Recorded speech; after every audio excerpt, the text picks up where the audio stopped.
Hello everyone, my name is Miguel from SoCal Watch Reviews, and 2020 has been a really interesting year for the entire world, including myself. However, I can honestly say that I feel blessed for several reasons. First and foremost, I'm healthy and so are my family and friends. Second, the success on my YouTube channel, podcast, and Instagram accounts have been honestly humbling. And lastly, I was able to attain one of my grow pieces. You see, since my first introduction to Seiko, the 62 MAS has always stood out to me and has been the watch I've always dreamed about. I always wish of adding one to the collection. Honestly, there have been a few things that stopped me from doing so. The fear of getting a Franken watch was one of them. And yeah, I know there's a lot of trusted dealers, but honestly they want an arm and a leg. Also, if I was ever lucky enough to own one, I wouldn't feel comfortable wearing it because I wouldn't want to damage it.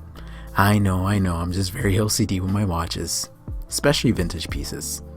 Okay, so fast forward to June 2020 and Seiko introduced this beauty, the SPB 143.